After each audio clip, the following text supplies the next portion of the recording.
un orden, según el orden de Melquisedec, rey de justicia, sacerdote del Dios Altísimo. Y que nos lleve a lo que es ser llenos del Espíritu Santo y comenzar a hablar con denuedo. Y que aun cuando el enemigo no tiene ninguna potestad sobre la iglesia, porque ya fue vencido, para reconocer este atributo, porque si ustedes siguen leyendo también nos habla de otro discípulo o de otro líder. 14, sino vestíos del Señor Jesucristo y no proveáis para los deseos de la carne. Ahí subrayelo, está pronunciado.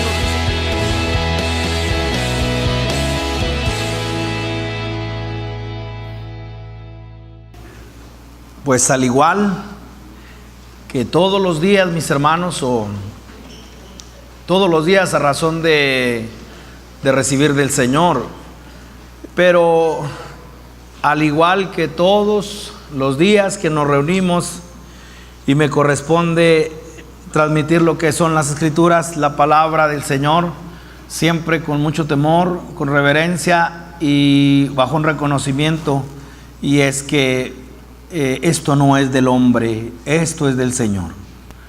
Y ha quedado para mí muy claro que la fe viene por el oír, pero el oír viene por la palabra de Dios. Ahora, en eso, no sé si ustedes han reflexionado en ese verso que creo que la mayoría de nosotros lo conocemos. Y hermanos, pongan atención, hermanos, escuchen. No, la fe viene por el oír y el oír por la palabra de Dios. En otras palabras, si no hay palabra de Dios, esto no se abre. Si hay Biblia, todos escuchan, ¿verdad? Y todos, si hay datos, si hay historia bíblica, todo eso quizás todos lo puedan escuchar, pero eso no genera fe. Una doctrina no genera fe. Un tema no genera fe. Y la gran necesidad de poder pedirle al Señor que Él abra nuestro oído, que Él abra nuestro entendimiento. Entonces, cuando hablamos acerca de el oír no puede venir si no es por la palabra de Dios. Entonces hablamos de lo que es la necesidad de que el Señor hable a través de las Escrituras. No venimos, mis hermanos, solamente a abrir el libro y decir estas son las Sagradas Escrituras. No venimos a escuchar solamente versos bíblicos, venimos a escuchar la voz de Dios, la palabra del Señor. Y en eso el gran desafío que tenemos muchos, que hemos tomado a conciencia por el Señor nada más, por su gracia, reconocer la necesidad que tenemos de Él. Hay un verso que quiero invitarles que podamos localizar. Y cuando he expresado el desafío de predicar o enseñar, comunicar las Escrituras, esa razón de que hoy no cuento con un bosquejo, y lo digo no en la irresponsabilidad de no preparación, sino tratando de buscar la palabra del Señor para esta hora, y que para mí no siempre será de la misma manera recibirla. No sé en relación a otros, pero confiando en la gracia del Señor, les voy a invitar que vean 2 a Tesalonicenses capítulo 1. Y antes de darles el verso, me gustaría, para caer, mis hermanos, en esto, poder considerar cuando todas las cosas son en Cristo. Y cuando nosotros tomamos este libro llamada Biblia, cuando tomamos este libro y podemos nosotros ver que hay responsabilidad en los hombres que han edificado la iglesia, sabemos que el Señor es el que la edifica, y hemos sido llamados como colaboradores, pero nuestra participación no puede ser tomada así de soslayo o así de una manera responsable.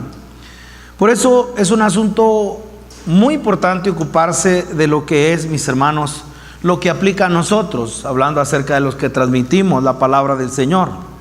Y entonces cuando nosotros tomamos el libro, la Biblia, y poniéndolo solamente en una referencia en lo que es el Nuevo Testamento, y que hemos corrido por los evangelios, y que de pronto como que hacemos un alto, a razón de que ahora ahí está la vida de Cristo, y luego dividimos en la parte lo que son los hechos, y luego nosotros podemos ver las epístolas como en su carácter de establecer una técnica o un modo, un método, que es una palabra fea, un método que nos lleve a ver cómo es que la iglesia del Señor fue establecida. Y entonces pasamos de lo que es la vida de Cristo en lo que son los evangelios, luego caemos al libro de los Hechos, la explosión tocando a lo mejor 3 continentes, y bajo lo que es, mis hermanos, en un periodo de tiempo de los primeros, a lo mejor, o bueno, contextualizado los primeros 100 años, y poder ponerlo en un mapa, todo lo que fue abarcado por el llamado cristianismo, y abarcando, como le digo, tocando 3 continentes, casi el mundo entero, y nosotros encontramos ahí la parte de cómo fue avanzando, y ese registro lo encontramos quizás en un periodo de 60 años, y estoy hablando de que el último escrito, hablando de las epístolas, lo registran más o menos ahí en el 63, es decir, que si nosotros tomáramos una Biblia de estudio, que usted lo puede hacer ahorita, y pudiera checar en el último capítulo del libro de los Hechos, ahí cronológicamente sería el año 63. Y en el año 63 como que está recopilada la historia de toda la iglesia, hablando acerca de historia de la iglesia. Interesantemente aparece un periodo de 30 años o 40 años, del 63 al último escrito, que es Apocalipsis, en el año 92, 93, y ahí nosotros encontramos algo en el cual se cierra el libro, y nosotros podemos ver, ¿y qué pasó ahí? Para eso tendríamos que ver lo que el Señor le estaba diciendo a la iglesia a través de lo que es la vida del apóstol Juan, que para mí creo que el Evangelio de Juan fue escrito en el tiempo final, tengo esa persuasión, tengo de alguna manera me he interesado en el escrito de Juan. ¿Por qué? Porque cuando nosotros encontramos los evangelios, los primeros 3 evangelios, encontramos la vida natural del Señor. Pero en ese periodo que le digo, del 63 al 93, hay como una etapa oscura, una etapa de silencio, aún en las escrituras, y ahí nosotros encontramos que algo pasó. Y empezamos a ver el desvío de la iglesia, empezamos a ver cómo la iglesia más prominente, o una de las más prominentes, era Éfeso, perdiendo la prominencia de los primeros 30 años más o menos de lo que fue la iglesia de Jerusalén. Pero no entendieron la visión y entonces fueron esparcidos. ¿Por qué?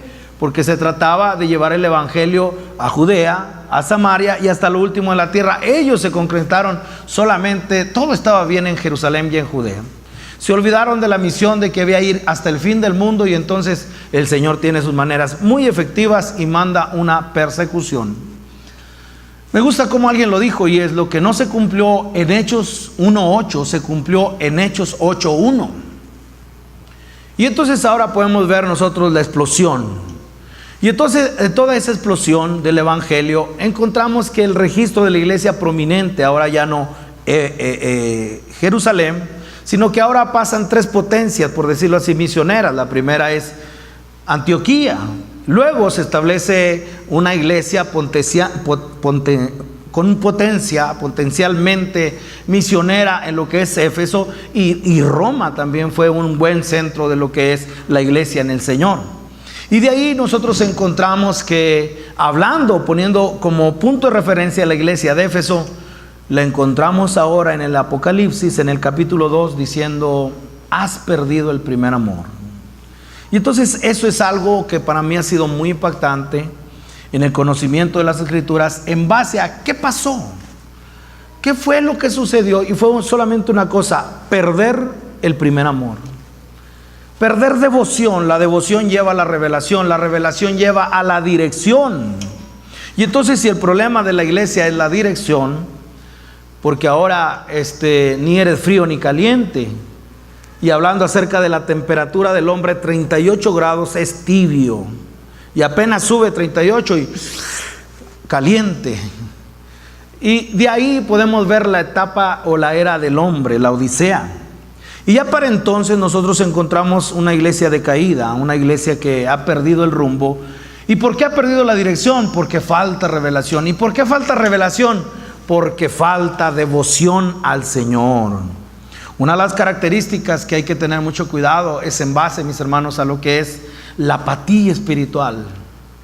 Es el desprecio, lo que ahorita se decía, ¿verdad? Perdónenos, Señor, por ignorar su nombre, profanar su nombre. De muchas maneras se puede hacer eso. Y entonces el llamado del Señor es que podamos nosotros ser entendidos dentro de lo que son señales de los últimos tiempos. Y entonces, volviendo a la parte, mis hermanos, de lo que tiene que ver la dirección que está tomando la iglesia del Señor, es necesario que nosotros podamos poner mucha atención en base a lo que el Señor está haciendo en este tiempo. De ahí es que nosotros podamos ver, tomar las epístolas, otra vez volviendo, tomamos los evangelios, la vida de Cristo, el libro de los Hechos, la explosión, para luego ir a las epístolas para decir, ¿y cómo era la iglesia? ¿Y cómo se fundó la iglesia? Y cuando uno aparta lo que es la vida de Cristo y se pone a ver cómo se hace iglesia, en ese momento somos atrapados por técnicas, por formas, por enseñanzas. Y entonces el error de la actitud es simplemente esta, que la técnica es apenas algo en sí misma. Y entonces el Señor Jesús queda fuera, olvidado. Y ahí es donde debemos nosotros preguntar el significado realmente de lo que el Señor está mostrando. Como diciendo, ¿qué nos quiere mostrar el Señor en las Escrituras siempre que venimos o las abrimos? Y si nosotros abrimos el libro hablando, por ejemplo, del tema de la iglesia, que es lo que compete hoy, el tema de la iglesia, y podemos verlo fuera, podemos sacar a Cristo de la obra en la iglesia o del establecimiento de la iglesia, entonces los sistemas vienen a ser creados en diferentes maneras, en diferentes interpretaciones, y de ahí nosotros podemos ver que esto estaría divorciado de lo que es la vida y la persona de Cristo. Eso es un atentado contra el mensaje de la palabra del Señor. Y entonces usted verá innumerables cosas y objetos, temas, enseñanzas, doctrinas que nosotros podemos hoy palpar y ver por todos lados. No creo que sea muy difícil de comunicar esta parte. Solamente me estoy refiriendo a que nosotros podemos hablar de la santificación sin hablar del Señor. Podremos hablar de la vida eterna sin Cristo. Podemos hablar de la vida victoriosa sin Cristo. Podremos hablar del vencedor sin Cristo. Y entonces ahí es donde nosotros podamos ser extraviados y decir, pero aquí dice, mira, aquí está. Fuera de Cristo, mis hermanos, entonces ahí es donde se convierte todo incierto. Es como alguien dijo, una Biblia sin Cristo carece de verdad. Y de ahí a lo que quiero llevarles, mis hermanos, quiero poner dentro de su corazón, o que ustedes consideren en sus mentes, y es, ¿qué es lo que quieren mostrar las Escrituras? ¿Qué es lo que nos muestran las Escrituras? Y si no es el Señor, si no es Cristo, entonces caeremos en un sistema, caeremos en una forma, caeremos, mis hermanos, en una regla, en una práctica. Hablaremos de cosas institucionales, pero la verdad que nuestro corazón, mis hermanos, quedará fuera de la obra del Espíritu Santo. Entonces la manera como el Espíritu Santo obra es tomando a Cristo y revelándolo en el corazón. La manera como el Señor, el Espíritu Santo, obrará en el creyente es tomando este libro y con la inspiración que no debe ser quitada, que esa inspiración es del Señor, es el soplo de Dios. Ayer, qué impactante fue para mí poder definir la palabra inspiración en el original, theos, neuma, neustos. En el griego, y está hablando el aliento de Dios, está diciendo que la palabra de Dios es inspirada. Y entonces estamos hablando de un mensaje de vida, estamos hablando de tomar el libro de la vida, estamos hablando de lo que es, dice que las Sagradas Escrituras, sí, son inspiradas por el Espíritu Santo, por el Señor. Quiere decir que el soplo, y la figura es la siguiente: Dios tomando tierra y haciendo un muñeco, un molde, una figura, ahí está. Hasta ese momento una forma nada más, una forma. Si no es hasta el momento que el soplo del Espíritu Santo, el soplo del Señor, ¿y qué fue? Y fue el hombre, alma viviente. Que eso es lo que recupera nuestras vidas cuando recibimos a Cristo. Cuando alguien recibe a Cristo es el soplo. Entonces vean la importancia de lo que tomamos hoy. Estamos hablando de un mensaje de vida o de muerte. Estamos tomando por concesión, por la manera como el Señor en su gracia nos ha dado los ministerios, y poder considerar que todo aquel que pueda compartir las Escrituras, las Sagradas Escrituras, se convierte en un instrumento muy, pero muy peligroso. ¿Por qué? Porque puede desvirtuar completamente, puede tergiversar la verdad de Dios, pero puede también ser un instrumento del Señor en cómo dar la palabra y que sea el aliento de Dios, el soplo de Dios, y es una palabra que trae vida, vida. Por eso lo que el Espíritu Santo quiere mostrarnos en este libro es a Cristo. El Señor nos quiere mostrar al Señor. Y cuando nosotros encontramos esa unción de señorío, encontramos que lo único que hará, escuche, el Espíritu Santo es donde está el Espíritu del Señor. Pero ¿qué le antecede? El Señor es el Espíritu. Ahí todo señorío ya se vino abajo. Ahí todo señorío, mis ideas, otra persona, una organización. En ese momento, mis hermanos, cuando viene la parte de lo que es el señorío, una unción, el Espíritu Santo nos lleva a reconocer el señorío de Cristo. En ese momento, cuando el Espíritu es Señor, se acabaron todos los señoríos y solamente hay uno, el Señor. En ese momento, impresionante la manera como Dios obra. Todo lo que le he traído es solamente para decirle cómo es que nosotros podemos estar escuchando la palabra del Señor, como diciendo, estar en esta escuela, escuchando de la palabra del Señor, y aquí es donde nosotros somos hallados. Otra vez, somos hallados, usted escuchando, yo transmitiendo esto, pero los dos de la misma manera escuchando del Señor, que este mensaje no es propio, es del Señor, y creemos en la inspiración del Espíritu Santo, y ahora nosotros podemos ver, nos hallamos en este lugar en donde el Espíritu Santo nos está enseñando, en donde la unción nos enseña. Estamos en un lugar donde el Espíritu Santo no nos enseña cosas, no nos enseña doctrinas de iglesia, no nos enseña nada de ello, sino que nos está enseñando a Cristo. Y entonces el verso que les he dado, las señales son importantes. ¿Por qué?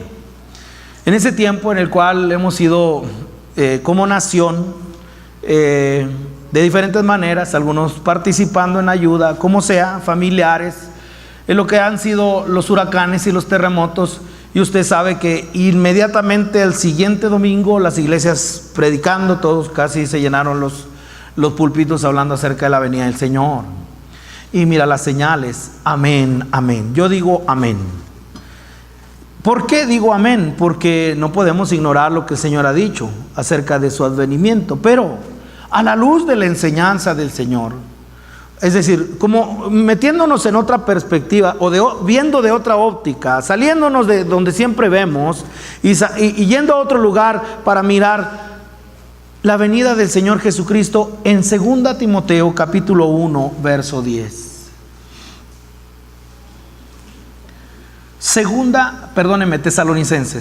Tesalonicenses capítulo 1 verso 10. Cuando venga en aquel día para ser glorificado en sus santos y ser admirado en todos los que creyeron, por cuanto nuestro testimonio ha sido creído entre vosotros. ¿Y de qué está hablando? Verso número 8, verso número 9. Los cuales sufrirán pena de eterna perdición, excluidos de la presencia del Señor y de la gloria de su poder, cuando venga en aquel día, la segunda venida.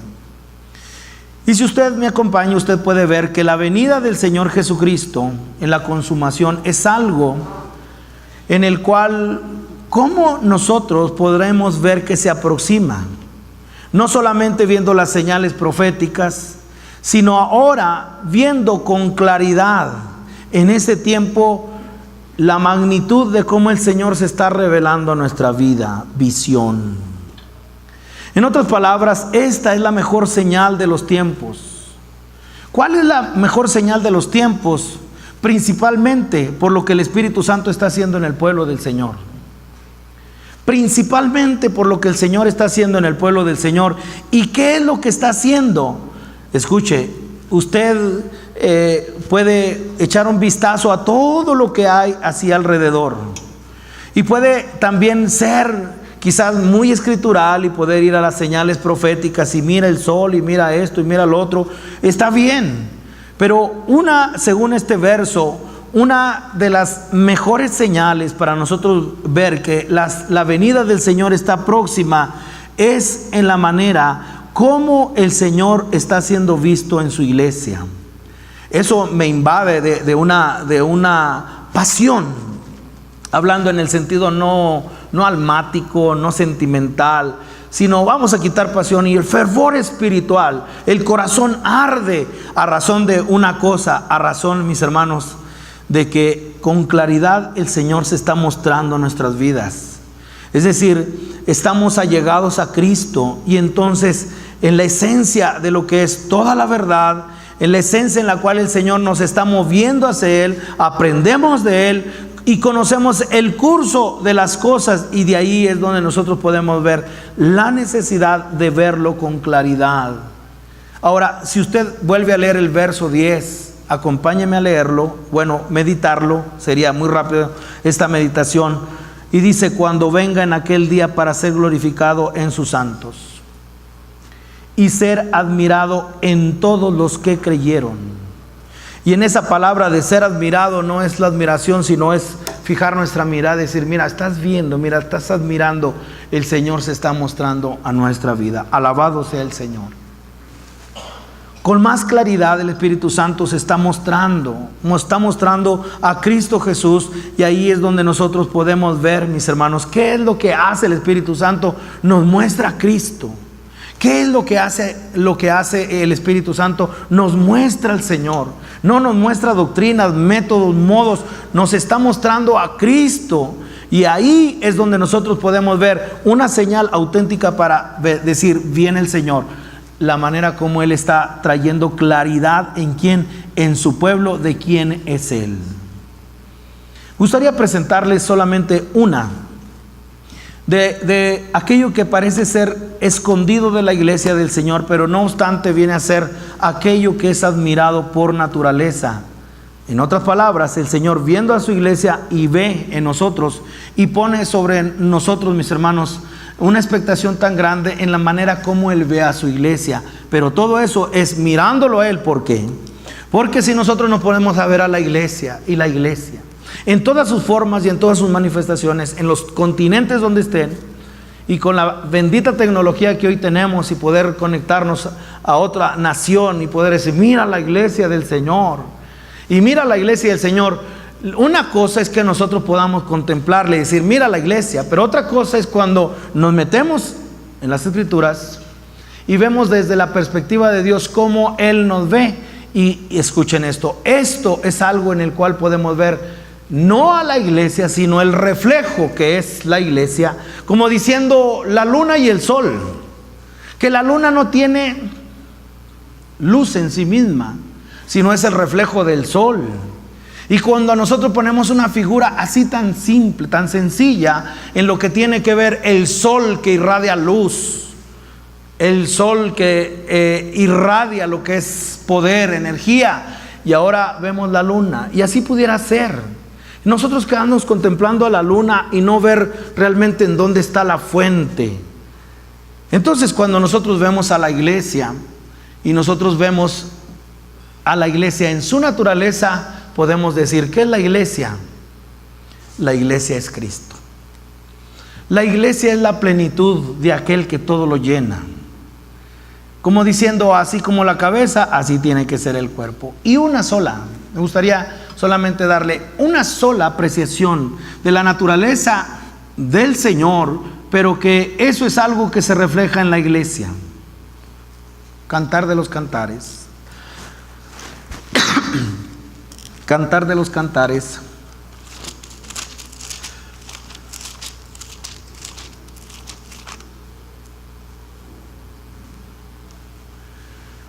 Capítulo 4. Y miren, el Cantar de los Cantares tiene...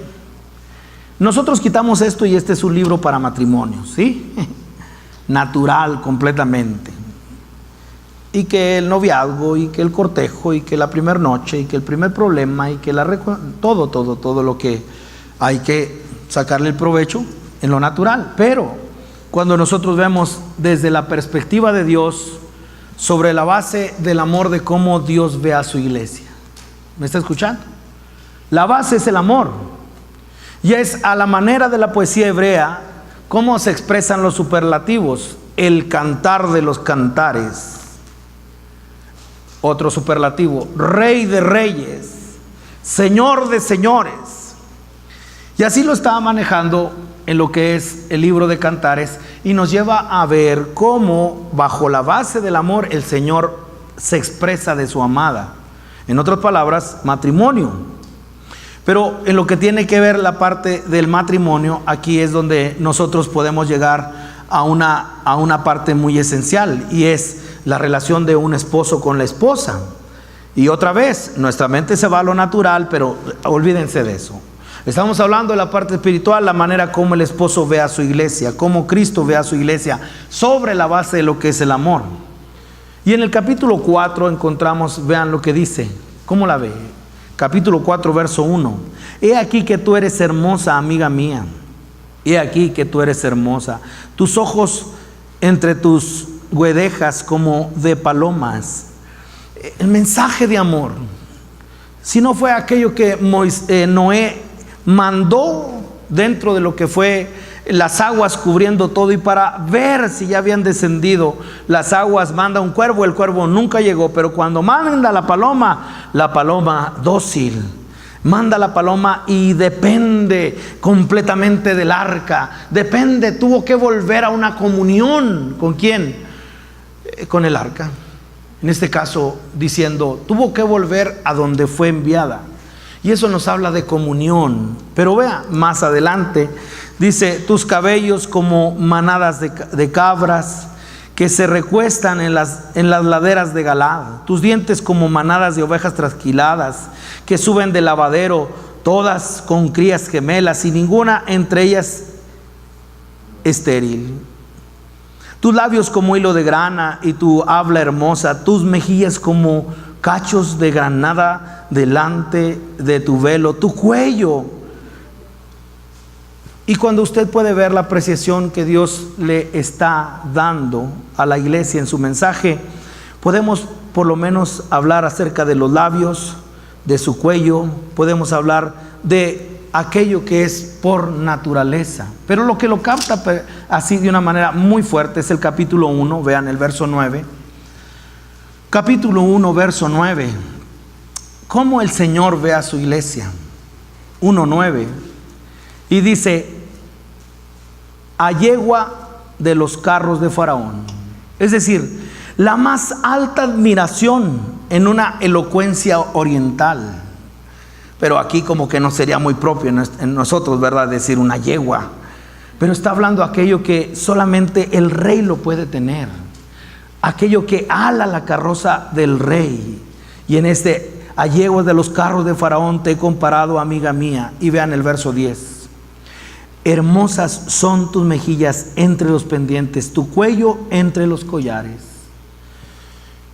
Si usted ve la expresión de más alta admiración, es la manera como Cristo ve a su iglesia y lo enfoca no en los pendientes y no en los collares.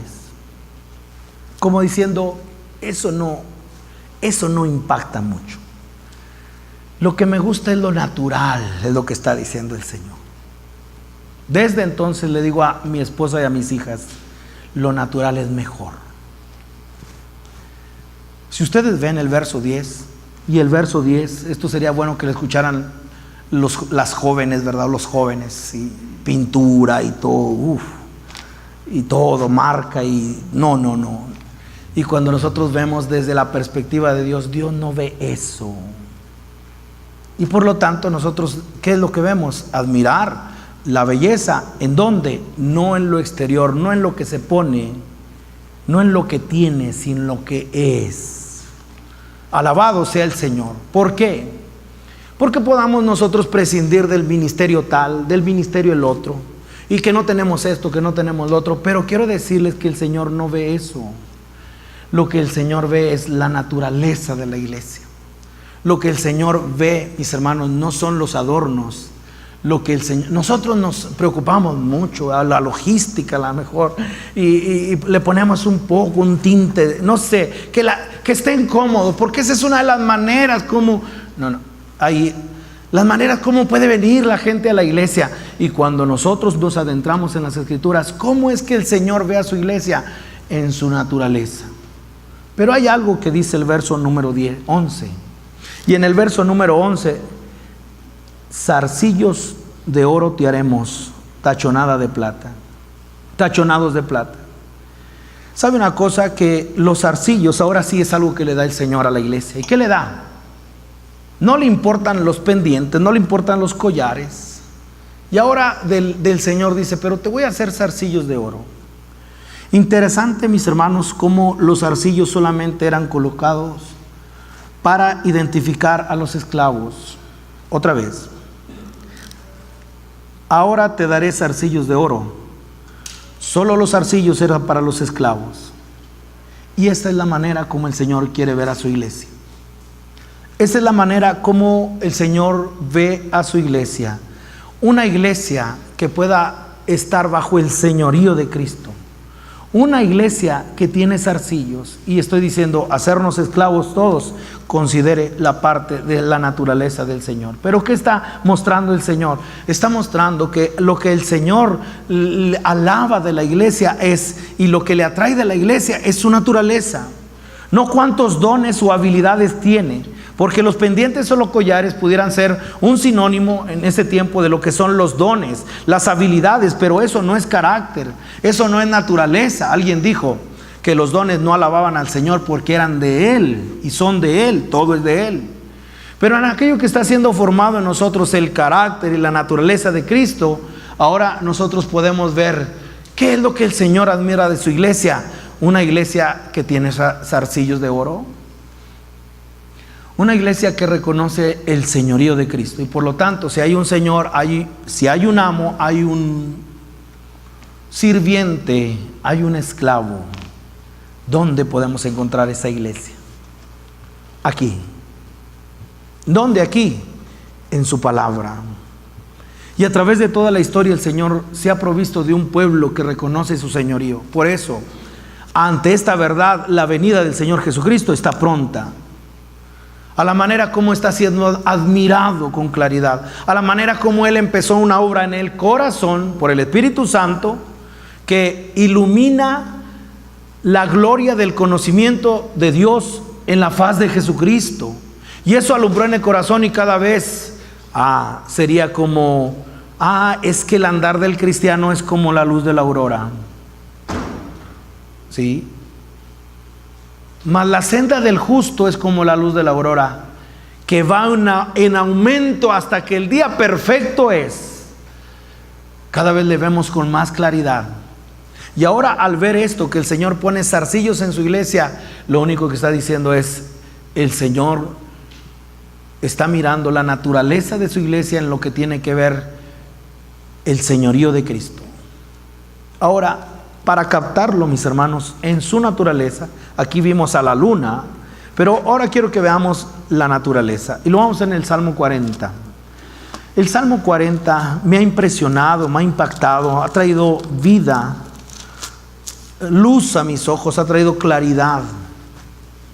Y en el Salmo 40, ahora sí vamos con lo original. Ahora sí vamos con la sustancia, vamos con la naturaleza. Y de aquí es donde usted pueda ver que se le atribuye un salmo de David. Y si alguien me ayuda a considerar lo que es el título arriba del 40, que le ponen los teólogos y pone ahí, alabanza por la liberación divina. Entonces estamos hablando de alguien que está preso, alguien que está oprimido, alguien que está en prisión. Aquí se le atribuye al Salmo de David, pero quiero que usted vea cómo apunta completamente a Cristo.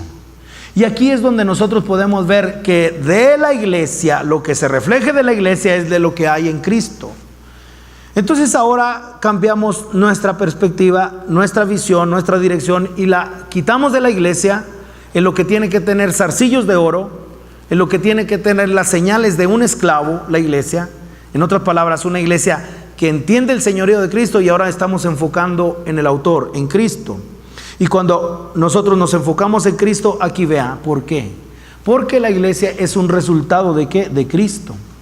Es el fruto de Cristo, es la naturaleza de Cristo. Es decir, no hay divorcio entre lo que es la cabeza y el cuerpo. No hay divorcio entre lo que es la esposa, el esposo y la esposa. La plenitud es uno. La unidad es en uno, serán una sola carne, hablando del matrimonio, que eso sería la figura para lo que es la iglesia. Y aquí en el Salmo 40 dice el verso 1: pacientemente esperé a Jehová, y se inclinó a mí y oyó mi clamor, y me hizo sacar del pozo de la desesperación, del lodo cenagoso. No me da tiempo, iríamos a Jeremías 38, verso 6, cómo lo agarran. Primero lo apresan en el patio, pero luego habla de parte del Señor y no lo soportan y lo echan a una cisterna donde no tenía agua, tenía cieno, y se hundió Jeremías, hasta no ser que alguien supo y ¿qué estás haciendo? Lo vas a matar. Le avienta trapos, y usted conoce, lea Jeremías 38 y se dará cuenta que es la misma apreciación. Es, ¿quién puede sacar de una cisterna donde no hay agua sino lodo cenagoso? Verso número 2: puso mis pies sobre peña, liberación. Puso mis pies sobre peña. Entonces estamos hablando, mis hermanos, de lo que es aquel que fue liberado, aquel que fue, mis hermanos, tomado, sacado de la desesperación de un lugar donde no puede. Y entonces vean lo que pasa. Verso 3: puso luego en mi boca cántico nuevo, alabanza a nuestro Dios. Y de aquí déjeme decirle que lo que dice puso luego en mi boca, lo voy a leer en otra versión, y dice: Yahvé pone el cántico en aquel que ha sido salvado. Yahvé pone el cántico en aquel que ha sido salvado. Entonces vamos a cantar, hermanos. No, sino que el cántico viene a ser como resultado de alguien que ha sido liberado, alguien que reconoce la salvación. No tiene nada que ver con cánticos, con melodías, sino que aquí es donde, vean, encontramos que esto tiene un alcance profético, porque dice: puso luego en mi boca. Y vean con mucha atención, mis hermanos, que con detenimiento, que nosotros podamos ver ¿de qué estaba refiriendo el Señor hablando acerca de lo que es poner cántico? Deuteronomio, vayan conmigo a Deuteronomio capítulo 18, sin apartarnos de ahí. Cuando dice: puso luego en mi boca cántico nuevo. Esto referente, mis hermanos, al profeta. Y Deuteronomio en su capítulo 18 dice lo siguiente. Deuteronomio 18, y aquí en el verso 15 dice lo siguiente: profeta del medio de ti, de tus hermanos como yo, te levantará Jehová tu Dios, a él oiréis. Verso 18: profeta le levantaré en medio de sus hermanos como tú, y pondré mis palabras en su boca, y él les hablará todo lo que yo le mandare. Puso luego en mi boca, está viendo el alcance profético de lo que tenía que ver, o algo que tenía que ser puesto en aquel que fue liberado. Y esto supera a la liturgia. En otras palabras, no tiene valor profético y no es litúrgico, ni puede expresarse, mis hermanos, a la manera de alguien: quiero cantar. Quiero decirle que ni el cántico de victoria de Moisés, ni el pandero de María se compara a eso que estamos hablando. Es algo que el Señor puso en la boca de aquel que fue liberado y que ahora tiene que ser proclamado. Alabado sea el Señor. Tiene que ser proclamado, y de ahí es donde nosotros podemos llegar a ver al profeta realmente. ¿El profeta con qué? Con P mayúscula. Estamos hablando de aquel que habla la palabra del Señor, y que a él oiréis, y todo aquel que no le oiga será desgajado, será quitado. Y de ahí es donde nosotros podemos ver que vuelva al Salmo 40. Salmo 40, y usted verá que esto tiene alcance profético. Por eso el cántico no es nuestro, dicho sea de paso. El cántico no es nuestro, es si no lo pone el Señor no hay alabanza. Entonces, hermanos, vamos a cantar. Imagínense los grupos de alabanza, ¿verdad? No, esto tiene que ver con el cántico que pone el Señor, y ahí es donde nosotros podemos ver, bueno, ¿y qué diría ese cántico? Para nosotros decir, bueno, ¿y cuál fue el mensaje? Verso número 3. Puso luego en mi boca cántico nuevo, alabanza a nuestro Dios. Verán esto muchos y temerán y confiarán en Jehová. Subraye por lo menos 3 verbos: visión, temor y confianza. Es decir, el resultado de esta proclama, el resultado de lo que es esto que fue puesto en la boca de aquel que fue liberado, en la boca del profeta, esto trae sobre nosotros, número 1, visión. Número 2, trae temor reverente. Y número 2, trae confianza en el Señor. Pero todavía estamos en la pregunta: ¿y qué fue lo que puso? ¿Cuál es el mensaje que está dando? Verso 6, ese es el mensaje. Y aquí, si usted pone atención, presta atención, es diligente en el oír, aquí es donde usted puede ver lo que el Señor ve en su iglesia por naturaleza. Lo que el Señor ve en su iglesia por naturaleza, mis hermanos, es cuando tiene zarcillos de oro, es cuando está sometida bajo el señorío de Cristo. Aquí es donde nosotros podemos ver. ¿Y qué se dijo? Vean el Salmo 40, el verso 6. Esto es lo que se puso en él. Este fue el cántico que en aquel que fue redimido, que fue salvado. Entonces ahora la inspiración del orante es importante. El orante nos ha recogido por su cántico, y ahora la nueva proclamación por el poder del Espíritu Santo expresado por Jehová, por Yahvé, por el Señor, es lo que dice el verso 6. Sacrificio y ofrenda no te agradan. Subraye: has abierto mis oídos. ¿Qué dice? ¿Has abierto qué? Le voy a decir lo que dicen los originales: has perforado mis oídos. Alabado sea el Señor. Has perforado mis oídos. La señal auténtica de un esclavo era la siguiente. Ponga ahí un separador y vamos a ir a la señal de un esclavo. Por naturaleza, estamos hablando del siervo, no de hombres, el siervo de Dios. Y que ahora en su naturaleza lo imparte a su iglesia para que nosotros podamos decir: hay claridad en la iglesia y sabemos hacia dónde vamos. Vea ahora cómo era la ley de los esclavos. ¿Y por qué dice has abierto mis oídos? En la versión original dice has perforado mi oreja. Si has horadado, has taladrado, has perforado mis oídos. Éxodo capítulo 21, las leyes de los esclavos. Y vean, impresionante. Y cuando nosotros vemos por naturaleza al siervo, aquel, escuchen, que ha aceptado el señorío total del Padre.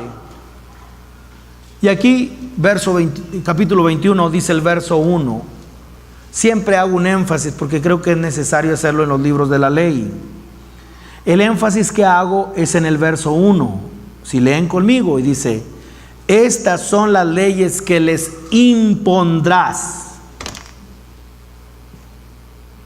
Sí, los que están medios dormidos dicen amén, pero los que están despiertos dicen no, porque dice: estas son las leyes que ¿qué? Siempre el Señor ha propuesto.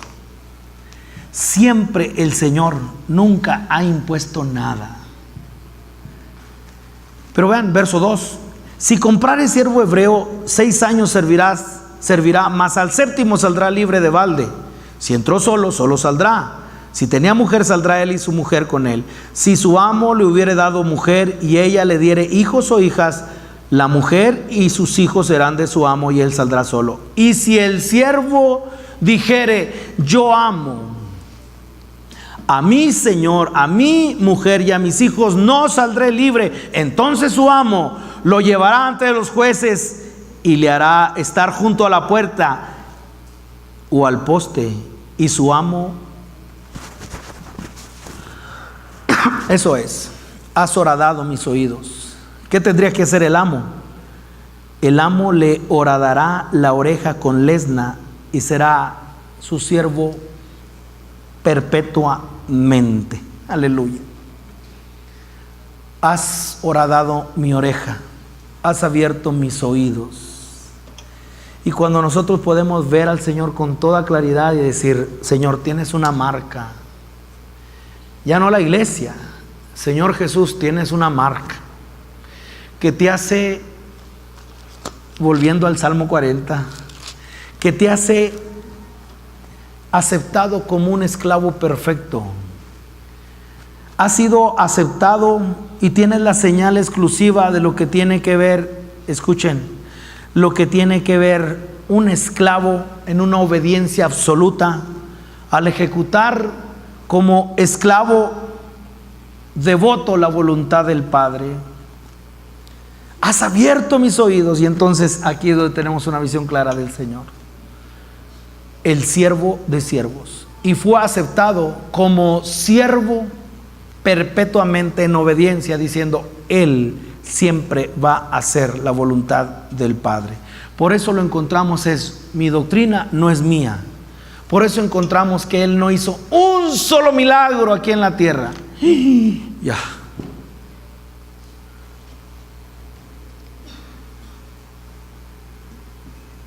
No predicó ningún sermón, no habló de su voluntad. Si usted quiere ver el siervo por excelencia, sometido completamente a la voluntad del Señor Cristo. Y cuando yo digo que no hizo ningún milagro, estoy citando Hechos capítulo 2. Vamos para allá, porque esto puede traer confusión. Pero vean cómo este esclavo, mis hermanos, eso es lo que el Señor admira de su iglesia, y de eso estamos siendo formados. Hechos en su capítulo 2, y dice el verso 22, dice: varones israelitas, 2:22 de los Hechos, oíd estas palabras: Jesús, subraye, Nazareno, o sea, encarnado, tierra, hombre, Jesús Nazareno, varón aprobado por Dios entre vosotros con las maravillas, prodigios y señales que ¿quién hizo? Dios hizo entre vosotros por medio de Él. ¿Qué hizo Él? Nada. El siervo por excelencia. Yo vengo a hacer tu voluntad, Señor. Y entonces viene a ser la parte de cómo la obediencia toma un nivel bien grande en la iglesia hoy. Obediente. Obediencia. ¿Cuánto necesitamos de esto? No es de nosotros, es del Señor. Quiere decir que cuando nosotros vemos, volvamos al Salmo 40, cuánta riqueza hay en los salmos. Y aquí en el Salmo 40, ahora usted está viendo la marca auténtica de un esclavo. En otras palabras, fue aceptado, escuche, como un ministerio continuo y perpetuo. Está hablando de la señal de esclavitud, de una obediencia total al amo. Estamos hablando, mis hermanos, de lo que es la perforación. Está hablando de una voluntad rendida, una esclavitud, y estamos hablando de la naturaleza del siervo. ¿Cuánto necesitamos de esto? Salmo 40, y vea lo que dice el verso 6. Has abierto mis oídos. Holocausto y expiación no has demandado. Entonces dije, he aquí vengo.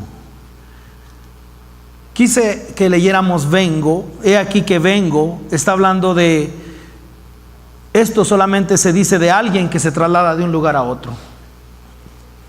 Preexistencia. No es David.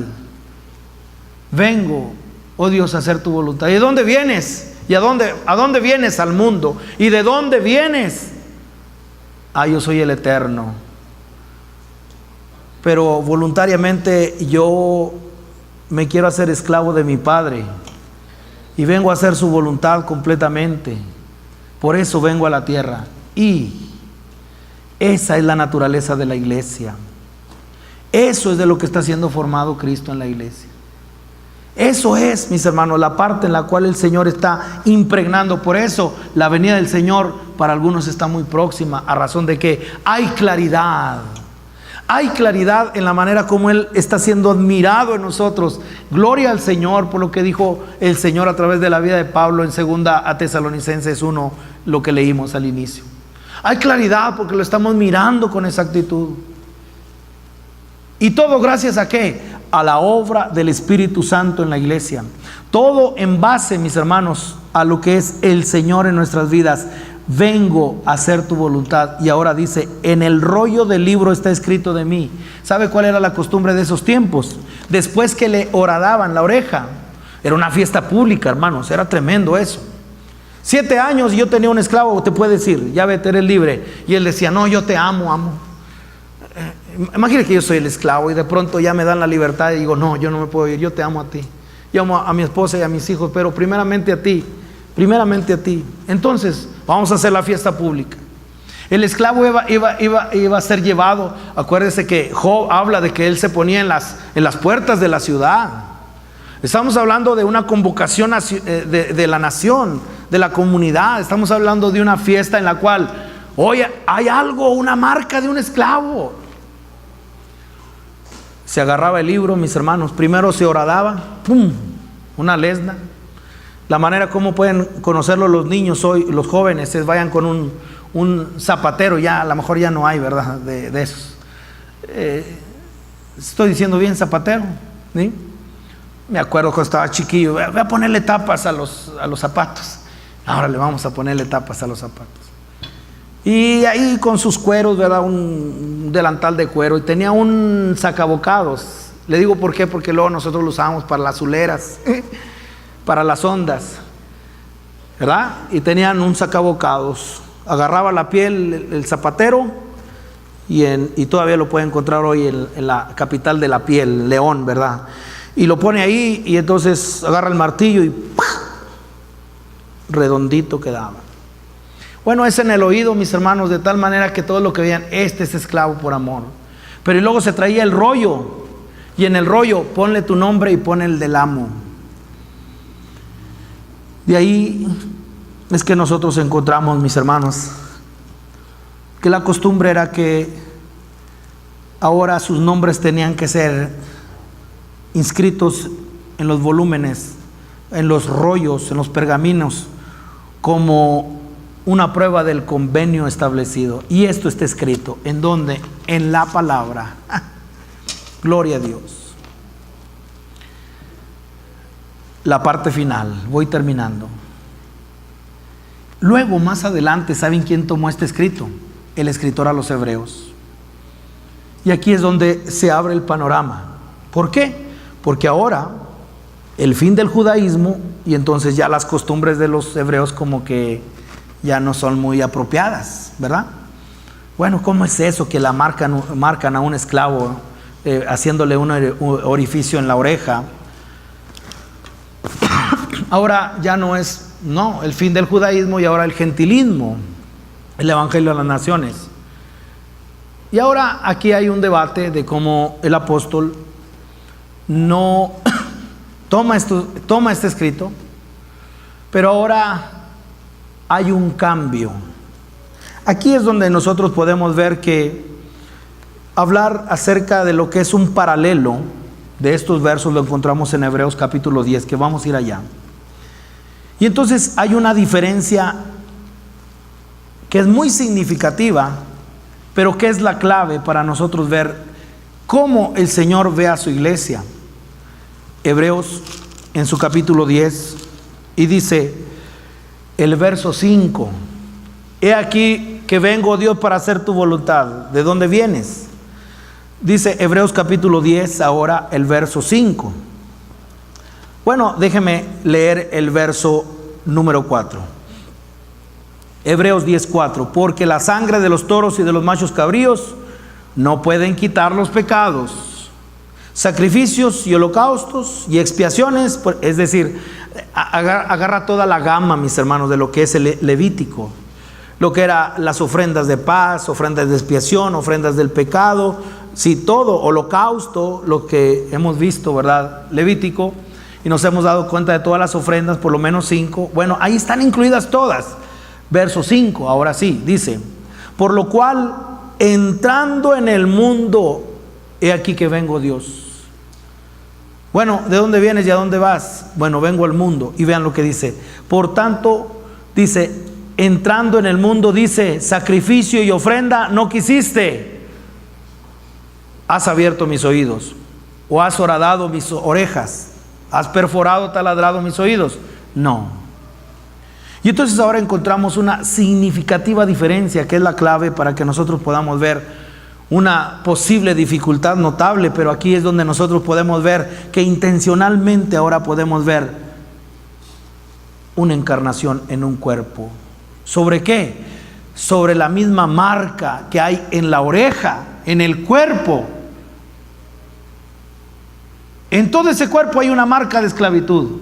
Para ahora hablar acerca del cuerpo que es la iglesia. Y vean lo que dice: más me preparaste, cuerpo. Es decir, que ahora da origen, mis hermanos, y da tiempo a lo que es. Ya no cabe la costumbre de los hebreos, porque ahora es para los gentiles. Pero lo que sí cabe es poder ver, mis hermanos, que un cuerpo tiene marcas de esclavitud. Pudiera ser en la oreja, pudiera ser un tatuaje, pudiera ser, no sé. Pero ahora la iglesia está marcada. La iglesia tiene evidencia de lo que es el señorío de Cristo. La iglesia, mis hermanos, ha sido llamada por naturaleza a ser admirada y ser reconocida, es decir, zarcillos de oro. Zarcillos de oro. Reconoce el señorío, y así como mi Cristo, mis hermanos, en la parte de que aceptó completamente el señorío del Espíritu, que a perfección encontró el señorío del Padre, diciendo: yo no voy a hacer nada. ¿De qué manera? Que el Señor le dice: siéntate a mi diestra, siéntate, siéntate, hasta que yo ponga a todos tus enemigos. ¿A quién se le dijo eso? Al Hijo. Entonces, ¿quién hace la obra? Aún en mismo Cristo podemos ver que la obra es de Dios. La obra es de Dios. Porque si yo organizo la iglesia, y si yo pongo a funcionar la iglesia, y si yo, mire, les voy a decir cómo hacer iglesia, más bien huele eso a obra de hombre. Y eso a veces, no a veces, casi siempre. Sujeción es una palabra clave. Efesios, voy terminando, solamente quiero darle lo que es sujeción. Efesios capítulo 1. Sabe que luego yo fui infectado por una enseñanza que tenía que ver con principados y potestades. ¿Y qué tenía que ver con eso? Te sometes en el nombre de Jesús. Alguno puede decir: ya no cree eso. No, nuestra lucha no es contra carne ni sangre, principados y potestades. Pero en primera instancia la pregunta es: ¿quién ha sido llamado al sometimiento? El número uno, decir, bueno, hablando acerca de sujeción y sometimiento, ¿quién es la primera instancia a sujetarse. Y vean lo que dice Efesios capítulo 1. Dice el verso 19: y cuál la supereminente grandeza de su poder para nosotros los que creemos, según la operación del poder de su fuerza, la cual operó en Cristo, resucitándole de los muertos, sentándole a su diestra en los lugares celestiales, sobre todo principado y autoridad y poder y señorío, y sobre todo nombre que se nombra, no solo en este siglo, sino también en el venidero. Es decir, lo más alto está el Señor y abajo están principados, potestades, todo lo que menciona aquí. Pero en el verso 22, vea: y sometió todas las cosas bajo sus pies, y lo dio por cabeza sobre todas las cosas, y no a los principados, y no a las potestades, no, a la iglesia. Como diciendo, la primera instancia a sujetarse no son los demonios, no es Satanás, es la iglesia del Señor. Y ahora nosotros con Él tenemos autoridad sobre principados y potestades.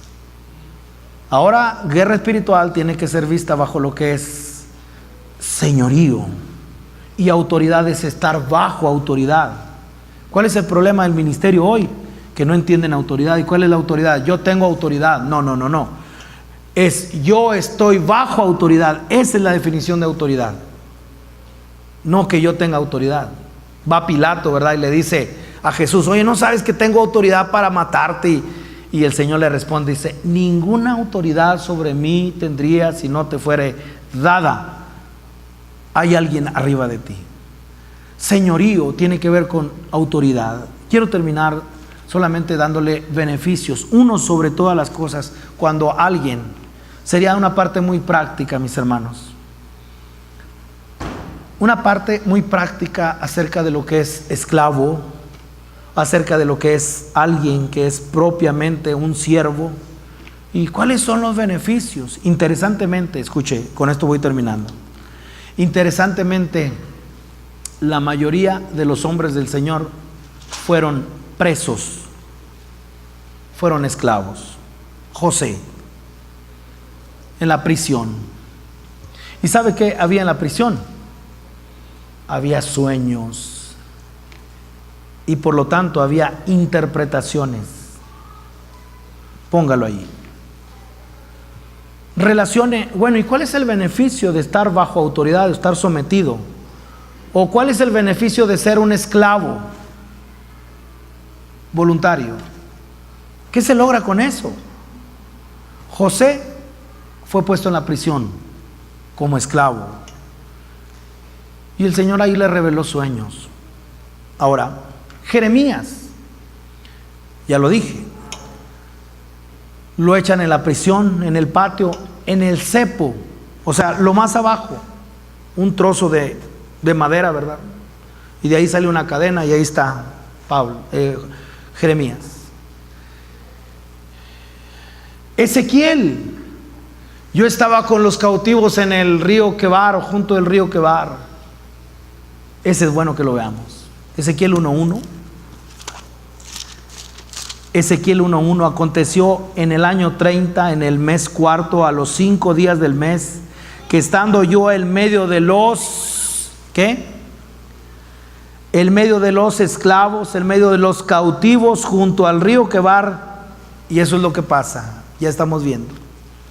¿Qué pasa cuando alguien es esclavo del Señor? Los cielos se le abren. Se abrieron los cielos y vi visiones de Dios. Avanzo. Efesios 4:1. Todos los hombres del Señor fueron presos como esclavos. Efesios capítulo 4, verso 1. Yo pues, 4:1, ¿qué? Preso en el Señor. No soy preso de Roma, no soy preso de Nerón, no soy preso, no. Yo pues preso en el Señor os digo que andéis como es digno de la vocación con que fuisteis llamados. Ahora, si alguien se regresa al capítulo 3, verso 1, Por esta causa yo, Pablo, prisionero de Cristo Jesús, por vosotros los gentiles, aleluya. Y entonces habla de sus cadenas, miren estas cadenas.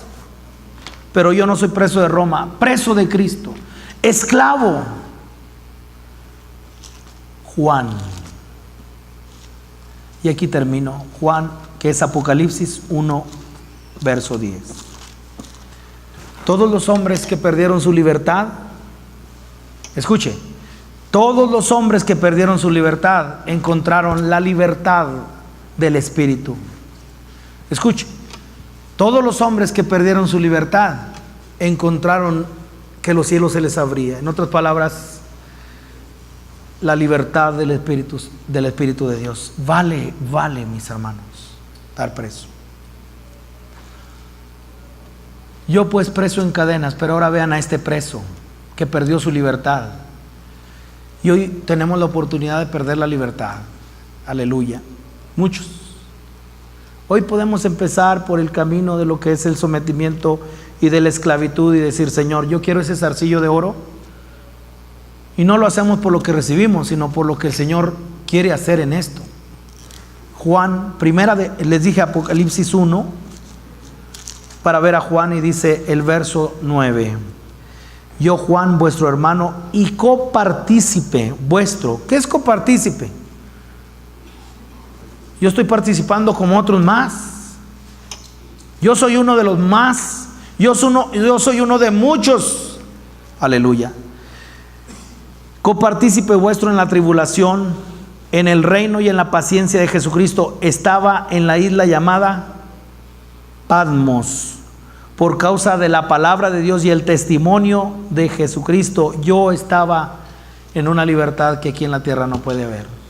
Yo estaba en donde, en el Espíritu. Mis hermanos, si ustedes pudieran ver que todos los hombres del Señor que perdieron su libertad encontraron otro tipo de libertad. Y hoy creo que la marca que la iglesia debe tener es aquella que encontramos por naturaleza en el esposo, ¿verdad? En Cristo. Has horadado mis orejas. La marca auténtica, la obediencia total, aceptada de un esclavo a su amo. Y de ahí nosotros nos encontramos. Hoy podemos nosotros, mis hermanos, tomar esto como algo teológico, como una enseñanza, como un entendimiento más, o como un trato de Dios para nuestra vida. Y nosotros dispuestos diciendo, Señor, aquí está mi vida. Aquí estoy, Señor. Y yo les invito para que hoy considere hacia dónde va la iglesia, hacia dónde estamos tomando nosotros dirección dentro de lo que el Señor quiere hacer en nuestras vidas. Cierre sus ojos. Padre, te damos muchas gracias por tu obra en este tiempo.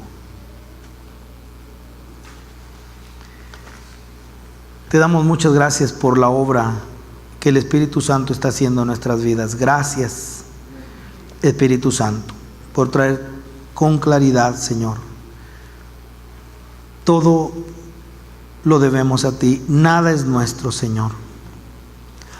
Te damos hoy el reconocimiento, Señor, de que nunca podremos nosotros, Señor, recibir tanto de ti, si no ha sido a través de aquel que por naturaleza nos ha dado todo y que fue dado, hablando de nuestro Señor Jesucristo.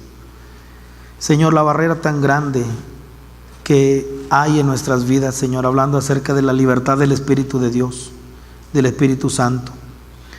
Te queremos rogar, Señor, que hoy con más claridad te sigas mostrando nuestras vidas y que en lo que tú has dicho en tu palabra, que el que no naciere de nuevo no puede ver el reino de Dios. Señor, en eso pedimos, Señor, que podamos centrarnos quizás en lo más elemental. Te pedimos, Señor, que en esto que estamos siendo enseñados, Señor, sea lo más elemental en nuestras vidas, que sepamos que esta enseñanza se trata de ti. No de forma, no de doctrina, sino que se estamos viendo con claridad. Señor, muéstrate a nuestras vidas, Señor. Habla a nuestras vidas.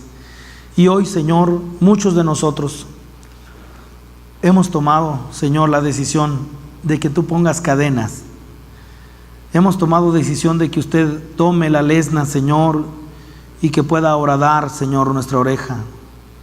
Señor, y sabemos que esto no es nuestro, esto es solamente, Señor, de aquel que es nuestro Señor Jesucristo. Y por eso, Señor, en esa formación, en la manera como tú estás trayendo sobre nuestras vidas de esta naturaleza, te damos a ti la honra y la gloria, te damos el reconocimiento y decimos, sí, Señor, haz tu obra en nuestras vidas. En el nombre de Jesús, amén.